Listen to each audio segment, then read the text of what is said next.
ভিডিওটি ছিল অনেক দিন আগে। তো ভয়েস দিব করে একদম সময় হচ্ছিল না। তো আজকে ভয়েস দিয়ে দিলাম।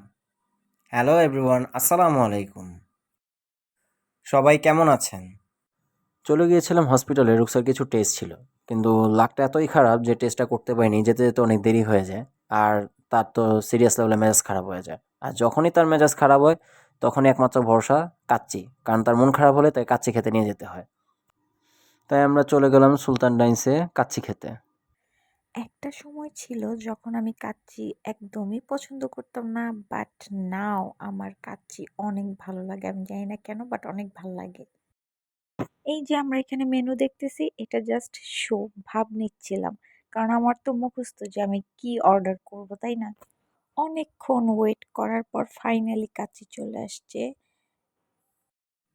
আর যারা কাচ্চির লাভার তারা কেন জানি না কাচ্চির আলুটা অনেক বেশি লাইক করে, কিন্তু আমার কাছে একদম ভালো লাগে না, কারণ এত বোম্বা বোম্বা মার্কা আলু খাওয়ার পর কাচ্চি খাওয়ার তো কোনো জায়গাই থাকে না।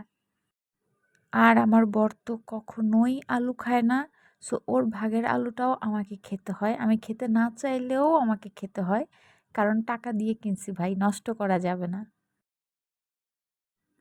কাচ্চি খেতে খেতে আমরা ভাবছিলাম আর কি খাওয়া যায়, তারপর ভাবলাম না, কাচ্চি শেষ করে আমরা চলে যাব বিএফসিতে ফ্রাইড চিকেন খাওয়ার জন্য। আর যেটা ভাবছি সেটা তো করাই লাগবে। চলে গেলাম বিএফসিতে। আর সেখানে খাবার অর্ডার করে ওয়েট করছিলাম আমরা। এখানে আমার সাথে রুকসা অনেক বেশি দুষ্টামি করতেছিল। আর আমরা ছোট ছোট ক্লিপ নিচ্ছিলাম। আপনারা কে কে বিএফসি চিকেন পছন্দ করেন অবশ্যই আমাদেরকে কমেন্ট করে জানাবেন।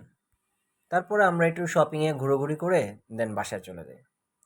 আজকের ভিডিও এতটুকুই। সবাই ভালো থাকবেন, সুস্থ থাকবেন আর আমাদের জন্য দোয়া করবেন। ভিডিও ভালো লাগলে অবশ্যই একটা লাইক করতে ভুলবেন না। চাইলে কমেন্টও করতে পারেন। খোদা খোদা হাফেজ। হাফেজ।